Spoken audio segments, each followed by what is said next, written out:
With high gas prices in the US currently a focal point of the current elections, we're joined by Dr. Frank Hollenbeck to talk about the cause and effect of these prices and what, if anything, can be done. Hi Dr. Frank, thanks for joining us again in the studio. It has been suggested that these so-called high gas prices are a bit of an illusion and that maybe it's not the gas prices that are high, but more the US dollar that's low. Do you agree with this? Well, the U.S. demand for gasoline is actually a 25-year low.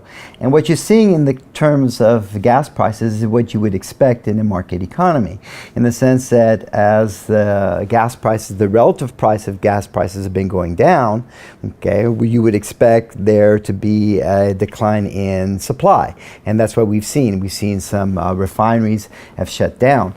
When we look at gas prices in terms of something that has a unit of value, which is gold, we can see that the gold price of a barrel of oil has averaged about 0.07 ounces of gold per barrel for the last 30 years. And it's been almost 225 times above that and 268 times below that.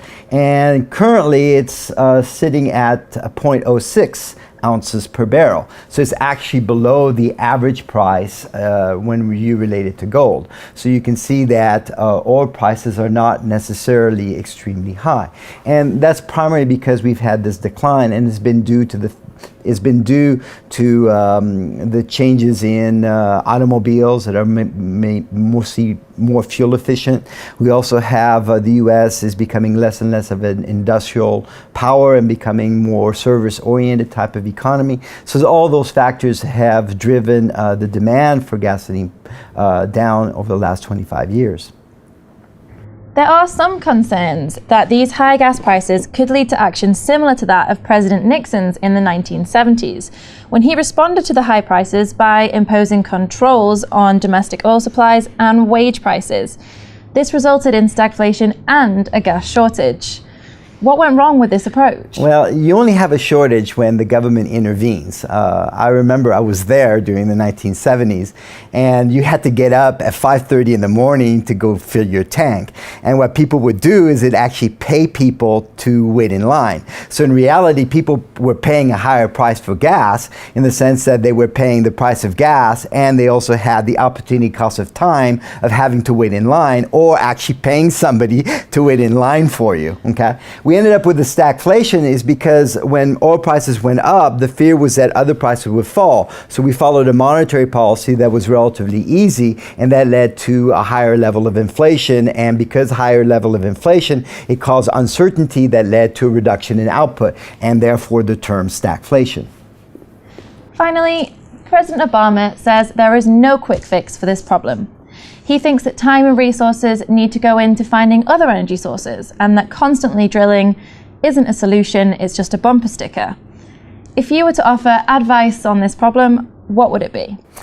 My advice would be to do nothing and to let the price system work things out. In the short run, yes, prices could go higher than they are today. But in the long run, what will happen is we'll have adjustments in the sense that people will not drive across country for their vacation. They'll take their vacation close to home. Okay, that's an example. Also, we have that on supply, we'll have people also make adjustments. For example, Russia could increase their production. We also have a lot of oil wells that have been discovered, but they haven't been drilled. So the higher price will induce drilling.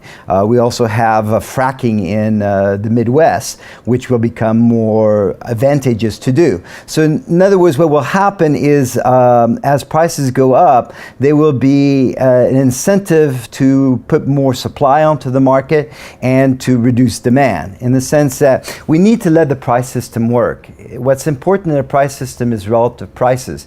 And when the price of oil goes up, it basically is sending a signal. It's saying society wants more oil. So it will induce resources to go into that. We don't need a government to induce what the price system can do much better than the government can do. Well, definitely some things to think about there. A pleasure as always to have you in the studio, Dr. Hollenbeck.